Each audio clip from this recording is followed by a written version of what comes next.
মাত্র ৩০ বছর বয়সে প্রাণ হারালেন জনপ্রিয় কন্টেন্ট ক্রিয়েটর ও অভিনেত্রী। চেন্নাই চিকিৎসাধীন অবস্থায় গভীর রাতে শেষ নিঃশ্বাস ত্যাগ করেন তিনি। বিস্তারিত জানাচ্ছে হৃদয় হোসেন।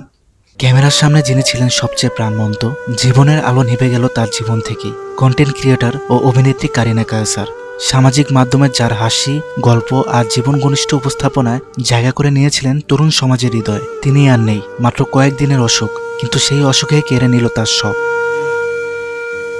প্রথমে জ্বর, তারপর সংক্রমণ, চোখের পলকে একসাথে লিভারে আঘাত করলো হেপাটাইটিস এ এবং ই, তারপর লিভার ফেইলর, সেখান থেকে লাইফ সাপোর্টে। কিন্তু কারিনার এমন জটিল সমস্যার সমাধান এই দেশে নেই। তারপরও হাল ছাড়েনি পরিবার। এয়ার অ্যাম্বুলেন্সে তুলে নিয়ে গেল চেন্নাইয়ের ভেলোরা সিএমসি হাসপাতালে। সেখানে ফুসফুসের চিকিৎসা শুরু হলো। চলছিল লিভার ট্রান্সপ্লান্টের প্রস্তুতি। তাকে লিভার ডোনেট করতে চেয়েছিল তারই ভাই। বেঁচে ফেরার একটি সম্ভাবনা যেন তৈরি হচ্ছিল, কিন্তু ফুসফুসে অ্যান্টিবায়োটিক দেওয়ার মুহূর্তেই হঠাৎ থেমে গেল তার রক্তচাপ। ডাক্তাররা সর্বোচ্চ চেষ্টা করলেন, শেষ রক্ষা আর হলো না। নিভে গেল তার জীবন প্রদীপ।